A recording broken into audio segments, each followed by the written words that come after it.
And we are recording. Hi. Okay. We have never Hi. met, so now we're meeting. Right. Will you tell people who you are, the work you do, what you care about, what you don't care about? Yes. My name is Rita. I recently founded a women's collective called Sacred Sisters, and it has grown in such a beautiful way that even I didn't expect. And I think when we create things in the world, it's like we're either creating from a space of like really creative passion and just like genuine, this is just needed and I just want this and desire this, or like from desperation and lack. Like I found myself kind of in both of those spaces. And Sacred Sisters is one of those things that I just really needed, and the world has really needed. And it's a collective of women that focus a lot on our own individual healing and also create a space for collective healing. We focus a lot on something that's referred to as the sister wound, which is just this wound of pain and trauma and judgment and shame and comparison that a lot of women carry. And especially with the beautiful new age of social media, it's just like this constant stimulation in our face of what others have that creates this feeling of what we are lacking. And so it's just like further perpetuated that distance between women and seeing each other as competition instead of as allies. And um, it's healed me, just as much as the women that are a part of it. I feel like I am constantly learning and evolving and looking into my own mirrors. And I think as someone who is, I do consider myself a leader and a healer. And I think it took me a while to take that ownership, but with that comes that sort of like forever student hat that you have to wear too. And so it's really deepened that for me. And it's really just like a group of really amazing women that want the best for themselves and for each other. And what more could you ask for than something like that that just makes people feel good and helps the collective? So yeah. I have a lot of questions, but I got to start with how we always start. What is liberation to you? Liberation is becoming aware of the wounds we have where we are not yet free to be our truest self.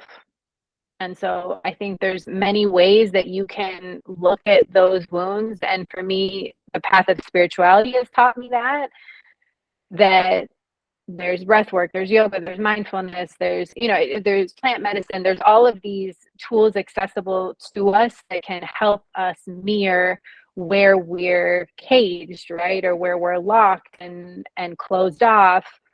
And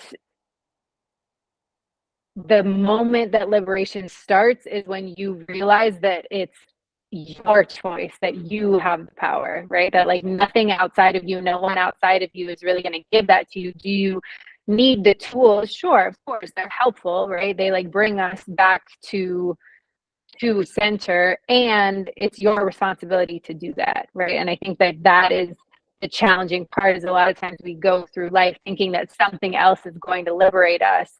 And to me, liberation is knowing that you have the power to give yourself the liberation that you're seeking. Are you liberated? Am I liberated? I I find for me it's been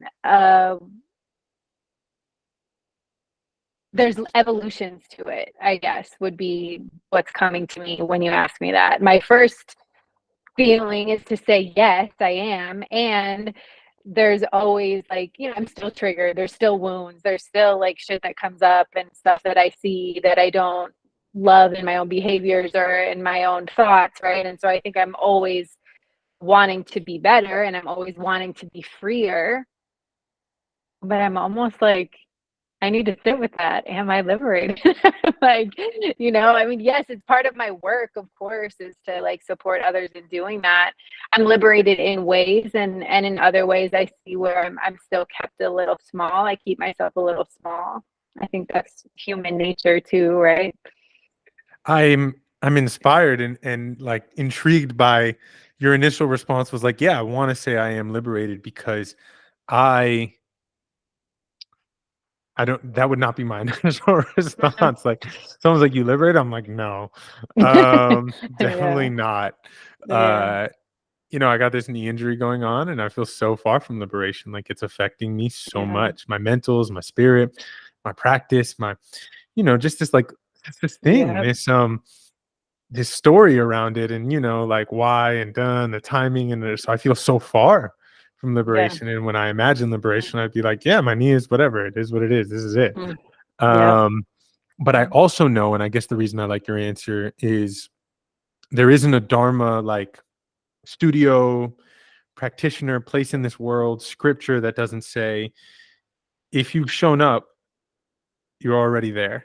mhm, mhm, Like if you've opened the book or you've yep, begun the journey or you're curious, you've got it. yeah, yeah. Absolutely. It's the awareness, right? Like when I think back to when liberation was so far from me, I didn't even know what it meant. I didn't even know that I wasn't it, right? It's it was because I had no awareness of the concept at all. I had no awareness that I was at the time I was of the matrix, right? Like, I don't know how deep we want to go, but like Hey, you can go to the now it's matrix. like now I am in it, right? I'm partaking in it. I see it, I witness it, I know the systems, like I know the things that are constructs to, that are designed essentially to keep us small, right? Before I had no idea, and so it was like I love what you said because just that awareness, yeah, sometimes that really is all it takes is just the click of like, there's more here, there's a different way, there's something else, and like I said earlier, it's really up to us to determine what that looks like for ourselves. This is a question that I think people will ask at the end of when they interview you, but I'm going to ask it now. So you help women heal, which is, I think, a version of liberation. Uh, to anyone listening right now who's like, okay, what's something I can do What to does heal? that mean? Yeah, Yeah. yeah. Actually, if I'm to be fully transparent, right now I'm even redefining what exactly that means, right? Because I see the evolution within myself and how I need to be held in different ways in that. And I I I almost prefer the verbiage of I help women to just see themselves, right? To discover what is innately in them. I always say, like, a healer, a guide, a leader is not someone who's going to heal you. They are someone who's going to hold the mirror for you so you can see the power that's always been inside for you to heal yourself, right? So I'm not offering anything to anyone that they don't already hold or already have. We just need those mirrors. We need to see the example of what's possible. We need to see the tools that can help us get there. And so I consider myself a space holder, right? Like I Mm. just craft the space to hold women in their healing so that they can discover whatever is already within them. And that's, the path is different for everyone, right? And so as space holders, it's important to know how to craft that so that it lands for everyone in the room, and you can't always do that, right? That's just, like, that in itself is not possible, but you can do the best to be in integrity and to stand in your own awareness, your own healing, your own power, and like I said, just be the mirror for what is possible, right? I say in my work a lot that my job, not my job, but what I want to do is create spaces of belonging mm, mm, because I I love don't that. think there is a person who isn't trying to belong or Hmm. know they belong, which is not inherent in us, unfortunately. Yeah. Belong in our kinks, belong in our normalcy, belong in our like what we think is Hmm. weird, belong in our desires, Yeah. uh, and that we need more of these spaces that say we belong. Maybe transcend like a big jump, but not. I think like that's isn't that the science and behind sort of gang culture? It's a space of Mm, belonging. Like right. you give these young men and women a home. Right. family, And what made community. me, yeah, exactly. And what came to me as you were speaking is how a lot of our ancestors lived, right? In tribe, in community, like no matter where you're from, you're indigenous to some group of people. And almost all of them had that mindset, that mentality, like you belong to the tribe, you contribute to the tribe in some form or another. And our society has like Yeah. completely lost What that. Like tribe? that's Yeah. What tribe do we have to to right. benefit? Like Yeah. other than the tribe of self, which is Yeah. so, I think, depressing and like leads to a lot Yeah. of sadness. The tribe of self. Mm-hmm. Um, The tribe of self. Yeah. it's rough. Like Yeah. it's rough to try and just make self better every day. Mm-hmm. What are Mm-hmm. you giving it towards? It's Yeah. it kind of hurts. Okay, so you said this thing like social media makes it hard for women to feel that Yeah. liberation, maybe that belonging, Mm-hmm. maybe Yep. that worth, maybe uh slash as a person who's spreading this, or not spreading but sharing these gifts, these communities, you sort of use social media. What's the balance there that you tell your community? Yeah.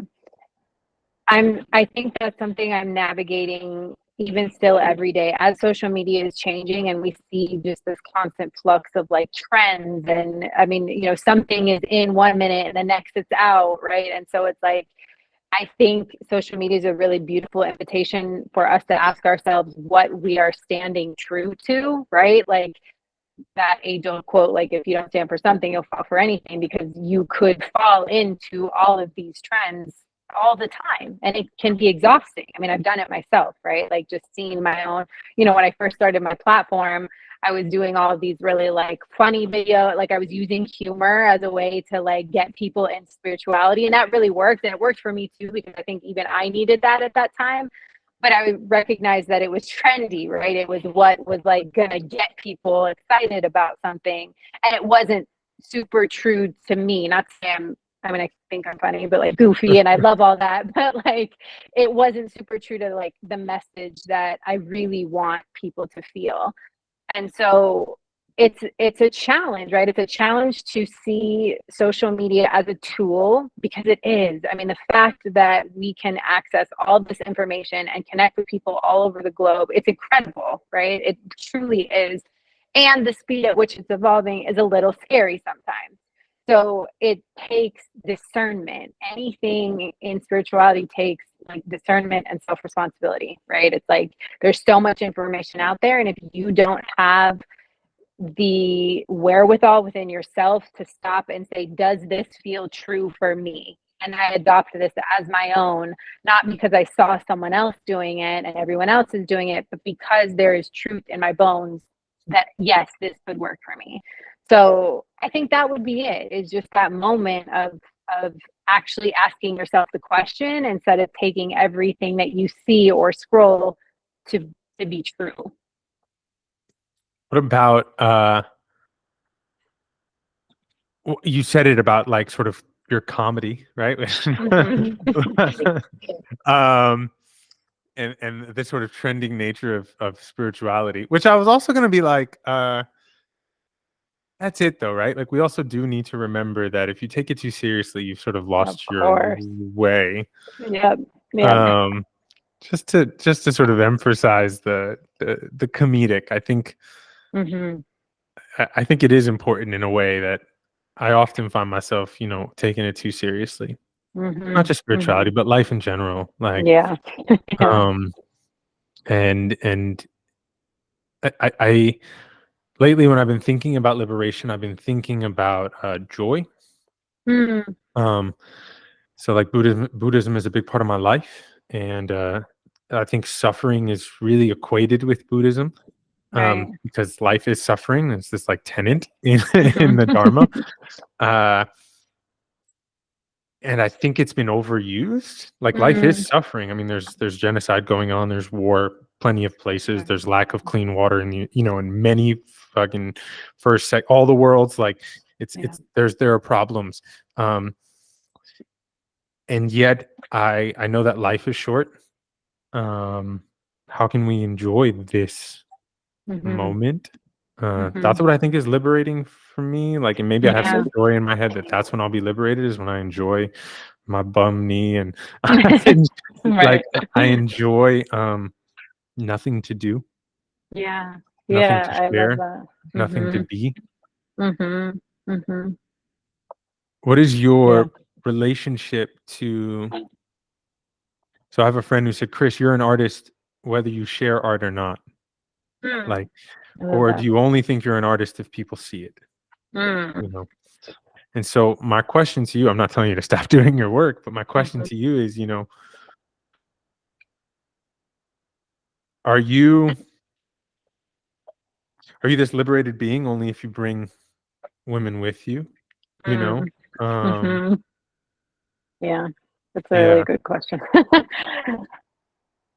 What what is coming to me is, and I've noticed this more recently as I have really wanted to connect with my lineage and my ancestry. It was something that wasn't really like rooted in my upbringing necessarily, in in the ways that I've seen it in other people's lives. And so I've tried to really connect with it again and to come back to those roots, and to understand what it is that my ancestors did and how they lived. And so there's this piece of me that feels like this path, this walk was assigned to me, if you will, right? I was chosen to bring in this healing for my bloodline and for all that came before me, right? And so if I was doing that in a cocoon by myself and never shared it with anyone, I know that the work is still working. I know that the healing is still healing. So yes, absolutely. And I think that's a piece that becomes challenging for people because in our humanity we want to be seen, right? Like we want to be witnessed in our life and in our story and in our healing, like that. It's like this, yeah, it's just human nature, like see me, what, and so I think that's I social get media. Like, I mean, exactly, I think it exactly. really feeds on this thing we're afraid to name, which is you want to be Yeah, seen. yeah, You want to be seen as a being of infinite worth. And then yeah. unfortunately, we don't see you as a being of infinite worth. We see you as a being of a certain amount of worth because The amount of likes. we literally give likes to it, like, and Yeah, followers. And this idea of, um, I've been just mulling on this idea for a while now, of the idea of just everyone having followers. yeah, Like, yeah, it's a weird term. It's a term that we ascribed to the highest highest yeah, of beings, and yeah. for better and for worse. I mean, we Hmm. ascribed it to, Buddhas, and we ascribed it to Hitler's. Like, Right, both get right, followers. right. That's Um, so real. uh, and then what is it like when the average Joe has followers? And is this good or Hmm. bad? And uh, Yeah, I'm not yeah. saying average Joes are. I'm just saying, like, No, I understand the point fully. Yeah. this term that we've given to people, and Hmm. that worth dependent on it. Yeah, Um, yeah, yeah. it's It's a challenge. It's such a challenge, and it's I have had to witness myself in that world and really ask myself a lot of hard questions, right? Like, am I posting this? What is the purpose of this post? Like, am I sharing it because why? What is the why? And depending upon my state of being in the moment, the answer could be different, right? Like maybe I am seeking, maybe I am reaching, maybe there's a validation that I need. And I think we have to be careful too, because sometimes the path of spirituality can bring us into that like superiority complex a little bit of the basic way of being human becomes beneath us, and that's we have to be mindful of it. We just have to, right? Because we are a human being having a spiritual experience, and we're a spiritual being having a human experience. It's both happening at the same time, and one can't exist without the other, right? And so there has to be this like grace for ourselves, and the hyper awareness of it at the same time, you know?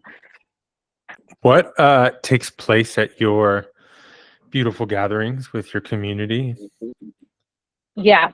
So we have last year we hosted, I believe, between 6 and 7 in-person retreats. And so they are designed to bring you on an individual healing journey and a collective one. So we bring in all these different modalities. I mean, I am surrounded by an incredible community of women that do all sorts of different amazing things. And so the thought was really to bring them all together to show, like I said earlier, the array of different modalities that one can use to better understand themselves.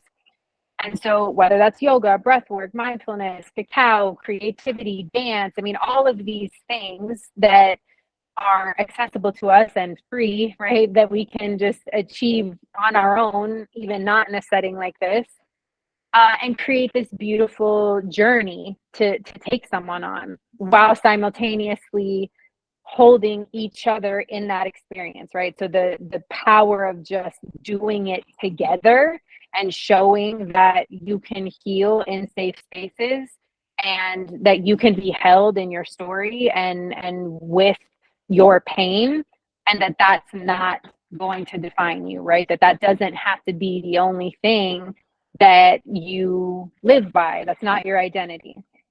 So it started out, I was coming out of a somewhat situationship relationship that really forced me to look at myself. Powerful And time when you're oh coming out of yeah, something. The best. those are fun. Yeah.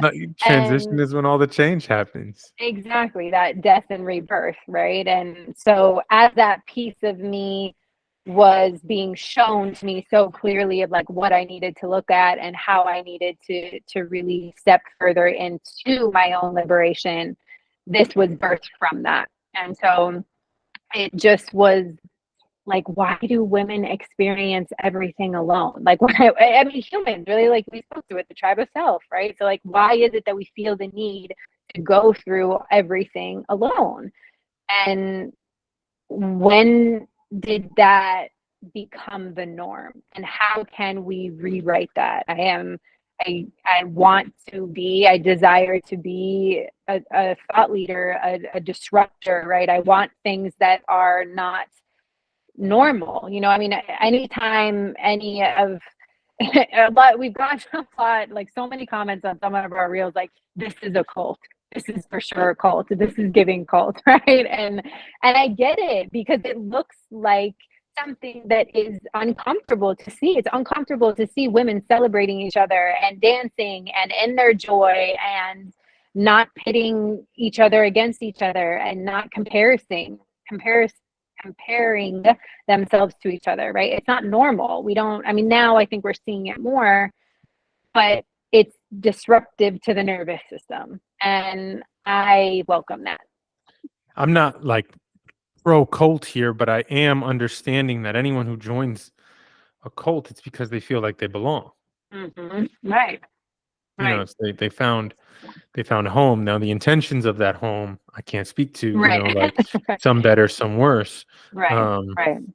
you know, that is the same for church, for so many gathering points. I can't speak to the intention of the people who run and create these gathering points, but I know that people have always wanted to belong in a place. Yeah. Um, they have always Yeah. wanted their tribe. Yeah. Uh, to really play devil's advocate and make it dark, you know, I think that is what you're seeing in this country around politics and around racism. You know, and you see an organization like Proud Boys or any neo-Nazi sort of Yeah. wow, they belong too. Right. Like with each Right. other, you know, and they can Yeah. galvanize around their hate um Yeah. in Yeah. really profound ways. I think we're seeing that, and if you haven't seen it, like see how powerful it is to build community and shared ethics and shared Yeah. values, whether those ethics and values are right, wrong, good for the Yeah. benefit of others.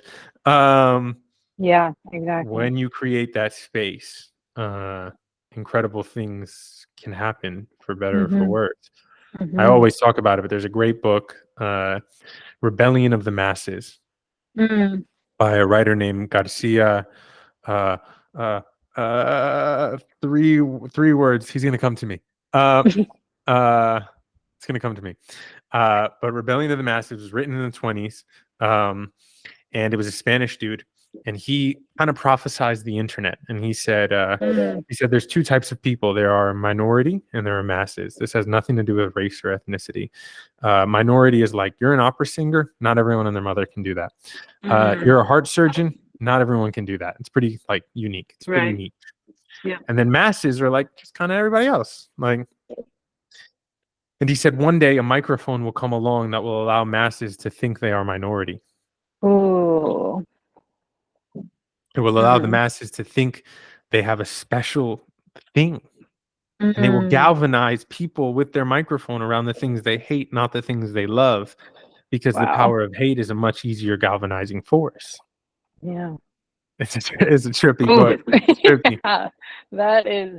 That's heavy. It's And heavy. It's heavy. he was clearly some form of a prophet. So I You feel know. like, yeah.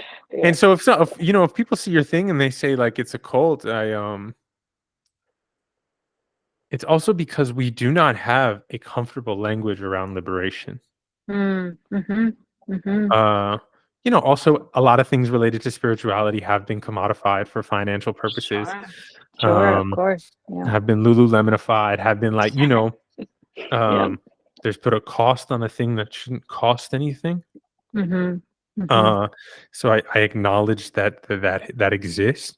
But we Mhm. do not have like, if someone was going down the block with a loudspeaker about liberation, that dude's crazy. Right. you know, like he's Right. nuts. Right. Mhm. Um, because this society, this tribe of self, is not about liberation in that Yeah. way. Yeah. But if someone was like, on Instagram, basically doing the same thing with the loudspeaker, being like, "Yo, I just bought this Bugatti," Mhm. um, Yeah. we'd be like, "This dude's cool." Right. Right. Yeah. And isn't that scary? Which I don't know that that's true that he's cool, but Yeah. yeah. Yeah. What what is sort of healing in you now actively, I guess, or wanting to be healed, if you want to share? Yeah. I this past year have taken a really deep walk into plant medicine, Mm. and that is it's been so beautiful and very challenging also. Um, my connection to mother nature is very deep, and I find that to be, feel like home, and I feel so held there, and it's so healing to be in nature and to be reminded, it's kind of twofold, right? Reminded how small we are, and then also reminded that we are part of that, right? Not separate from it. We are part of mother nature, not separate from it. So for me, holding myself in those journeys, and understanding when I need to be held in them too has been a big thing for me. I've come to realize that if you're going to invite people into spaces to heal and liberate themselves and free themselves, the secondary part to that is the integration. How are you holding them in the after of that? And I find, and I can even say myself, I may have been a little lacking when I first started, right? Of how do you hold people in the after? And that's not to say you have to carry them forever, but it is to say that there is a responsibility for us to navigate that and to still create that for people. So that's sort of where I'm stepping into right now. It's like, how can I create integration for myself and for my community in a deeper, more potent way? I have a meditation teacher who, after any good retreat, will tell people like, "Hey, don't make big decisions right now. Like, I know One things seem lunar cycle. clear. I know you're like, yep, fuck my job, fuck my Yep. relationship, but like, just, Give it a just beat. fall back, like, Yep. um, because of that integration, yeah. Because Yeah, we have once the awakening exactly. happens, we kind of have to put it into the Right. pieces of the world. I've Right. been thinking Into the about body. into the body, yeah, Yeah. Yeah. to the wind, how the wind affects the body, the whole thing. Hmm. Uh, I've been thinking about integration a lot. I don't have answers to this. I don't have like really profound thoughts around it. I've been thinking about melting. Uh, Mm. so the corny but powerful example is like the caterpillar melts. Like literally, caterpillar's like, "Yo, I'm done being a caterpillar at some point." Um, Right. and it melts itself. So it consciously, has its little conscious death, becomes goo. It's pretty wild. And then somehow goo integrates, becomes butterfly. So in a way, I feel far from butterfly. I Mm. feel like conscious caterpillar death Mm. is where I'm at, Yeah. Yeah. or melting. Uh, but then also what gets integrated, what Hmm. what really gets Hmm. integrated. And again, yeah, I don't have sort of answers to this, but these three images have been really present in my life lately. Yeah. um what Yeah. is the caterpillar in me? Right. Right. And like you said, what needs to be integrated and what needs to be left behind? Because I think even in the healing, sometimes there's a tendency to hold on to the wound because we feel safe in victim mode, or we just feel safe in that story and in that identity, right? And so to let it go means the actual, like, okay, now you really are goo. Like there's nothing there, right? It's like it is that next evolution. And I love that you spoke to that, because I really feel that this walk is just a constant series of death and rebirth. Constant, right? You're consciously choosing that detachment of self and story and identity. And that can be a little, we have to give ourselves pause in that. Like we don't need to constantly be running through that evolution. And just like we're talking about now, right, there has to be the space for integration for, okay, how am I taking this, and now it is part of my lived experience. It's not just something that happened to me or that I created, right? It has now actually in my cells, it's causing me to act differently, to think differently, to be different, right? That part is something we can't leave behind. Yeah. Definitely birth. Yeah. It is really taking up a lot of my, not in a bad way, just, yeah, my mental space, my Mhm. heart space. Yeah. um Yeah. what can I consciously say? And I Yeah. don't know, it's not goodbye either. Yeah, I don't think it's goodbye. Like, I don't think the caterpillar says goodbye when it says, like, okay, caterpillar life was cool. I choose to die and become maybe something. It might not work. Part of also, I think, this incredible sort of caterpillar analogy, reference, metaphor, whatever you want, is caterpillar doesn't know it'll be safe when it's good. Mm. Mm-hmm. Like, there's quite a few Mm-hmm. things that can kill this Okay. cocoon. Sure. Like, I mean, Sure. it's completely out of its hands. It's technically safer when it's caterpillar. Right. You can Right. go left, right, up, down, Yeah. hide, but like there's no, it's just the Yeah. elements and you That is so real. when you're Yeah. gooey. And Yeah. so do you feel safe enough to melt Yeah. into this moment, to surrender to this moment? Yeah. Um, Yeah.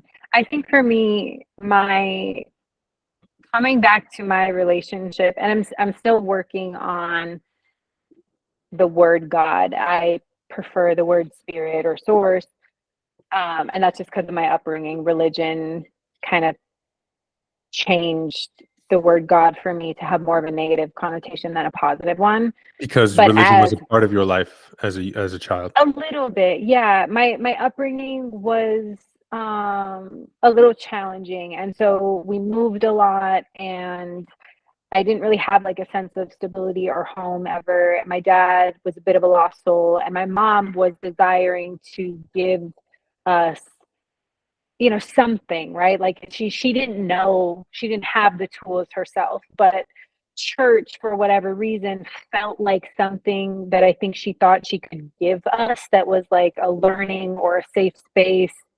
And so we did, we would go to church, and some of them were good, and some, good, whatever that means, good. Some of them were not so good. But I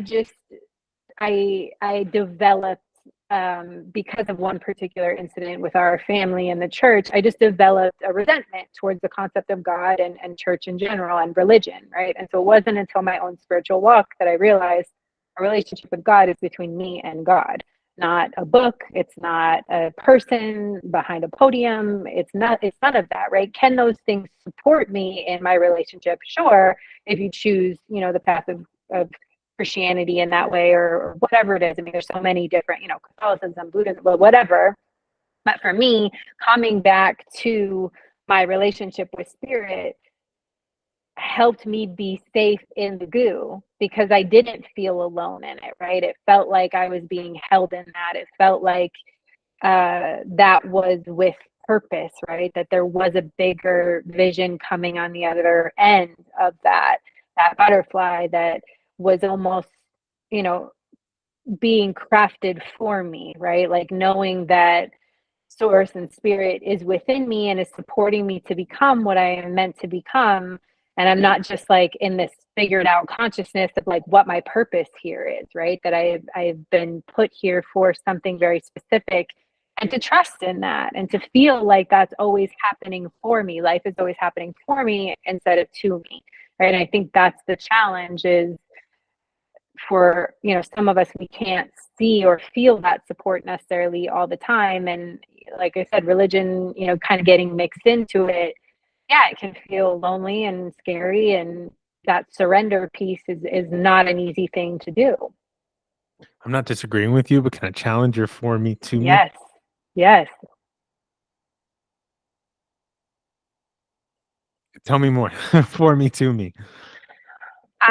When I look back on my life and I see from the lens of, why did that happen to me?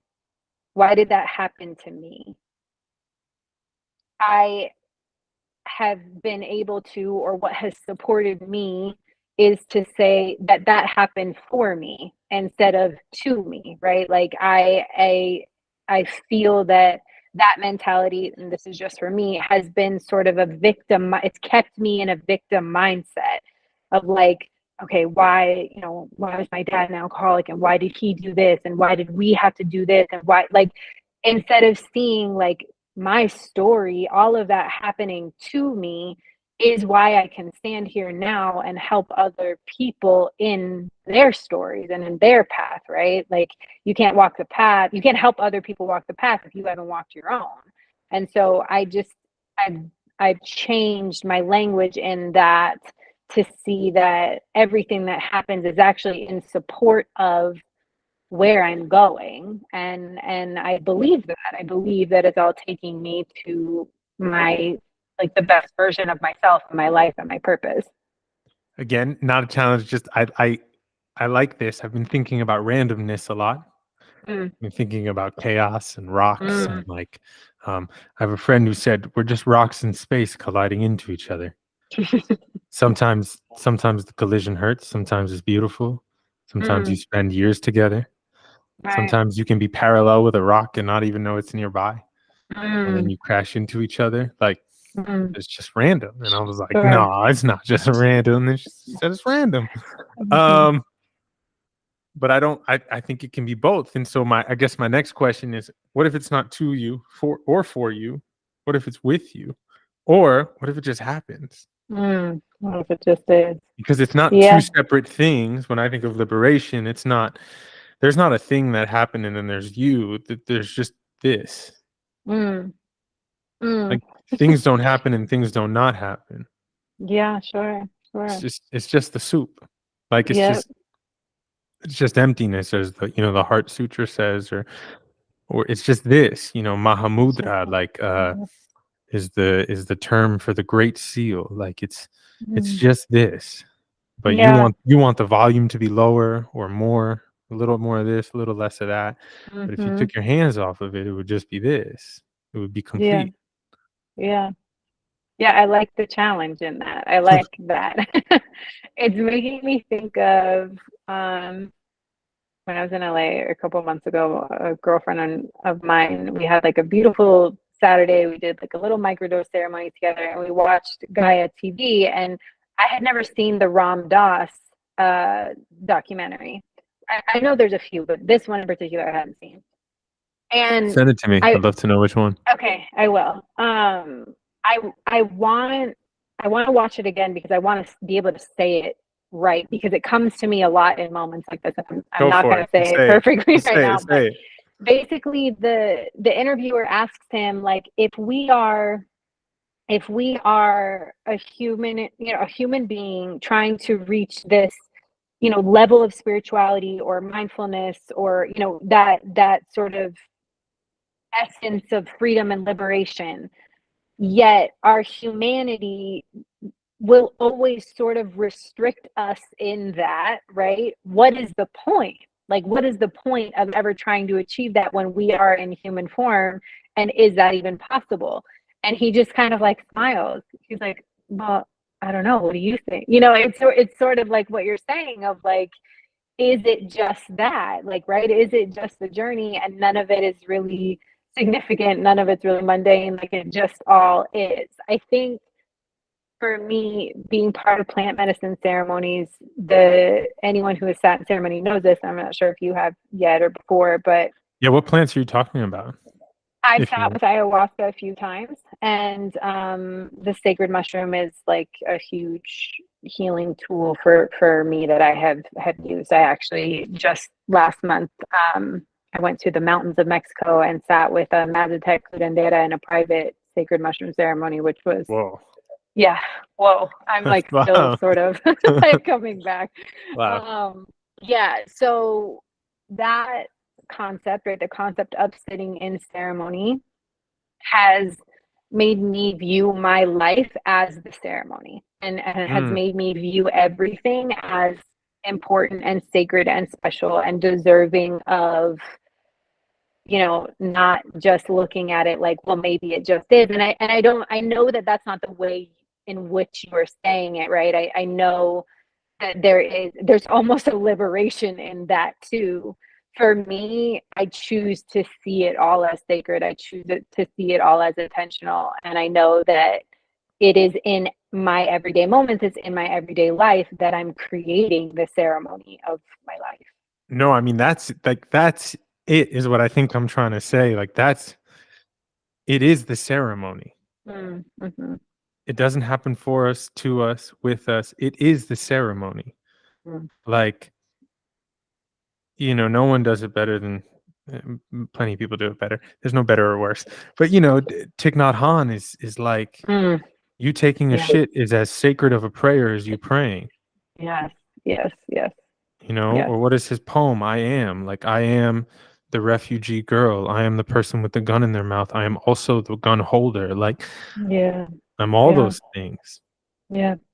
Yeah. That's so true. I am the children starving, and I am the billionaires keeping them starving. Like Mm-hmm. Mm-hmm.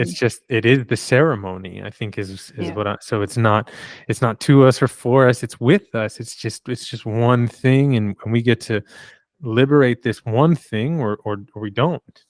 Yeah. I And love so that. Thank you for that. I really like that. hence if we get liberated, like that's what they say, at least, like you liberate others. Mm-hmm. You gotta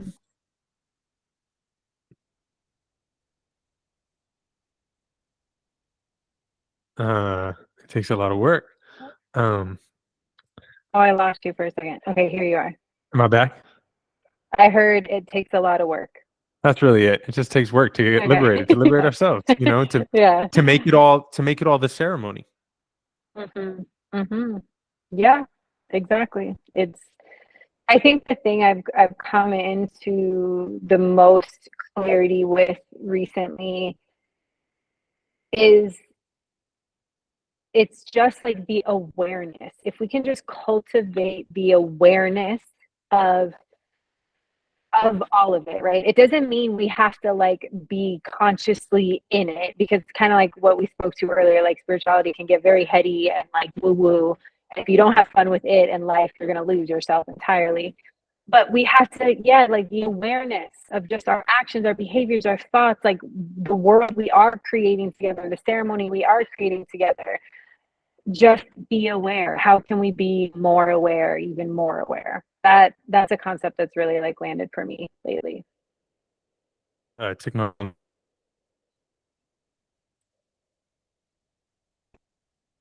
don't know. Hear me? If you can hear me, that's all that matters. I can hear you. Right. And now I can see you. Okay, great. Yeah, technology. I'm gonna ask you one last question. You do all this space sort of helping women get liberated. Are you yourself there, or are you the performer who holds the space? Like, where's your space? Does that Where's my um I love this question. And I think healers and just people who guide and hold space don't ask it enough for themselves. I am learning to ask for it in a different way, right? Like it's like an evolution of before it was like my community and my sisterhood, I needed to be held by them in that way. And I still do. There's still such a deep healing that happens in that. And as I evolve and my path evolves, I'm learning to hold myself in it in a new way too. You know, there's a different holding of me that I've stepped into. And I mean, just being in nature, again, like I said earlier, is the most healing thing for me. The minute I put my bare feet in the dirt, I feel like a new person. It's like that's it would be that and again to what we spoke to earlier, the solitude, you know, being able to be in my own energy and just feel like safe in that and held in that is really important for me. Is really, really important for me. Yeah, that would be it. do you have any questions for me? Not necessarily a question, but I'm really grateful that a platform like this exists and that it exists from a man, you know, that I feel just like in this last hour there has not been, you know, any ego that you've walked with throughout this and just in witnessing you of what you've created, I'm grateful, you know, that it exists and that you have like accepted that assignment for you to create it and walk in it. And just like from one to another, thank you. Oh, I appreciate you. I do. Thank you, and thanks for trusting me, chatting with me, and all of the Of course. things. Yeah, just I want us all to be liberated. I think there's a lot of. I know I said no more suffering, but talk. But I think there's a lot of suffering uh, that we can participate in the healing and liberation of. And so you're already Hmm. doing that, and so I thank you. Thank you. Oh wait, tell how to yeah how to find you and meet you and come to your events and hang with you, etc. Yeah, we are Sacred Sisters on Instagram. And so we have incredible virtual events and in person, and it's really a safe haven. It really, really is. Like I've seen and experienced many women's spaces, and there are so many beautiful ones out there. And I am honored at the one that we have cultivated and what it feels like for women and just what it has become. So we love welcoming, you know, new sisters in and all that comes with doing this work together. Thank you very much. Yeah. Adios. Hi, Chris. Thank you.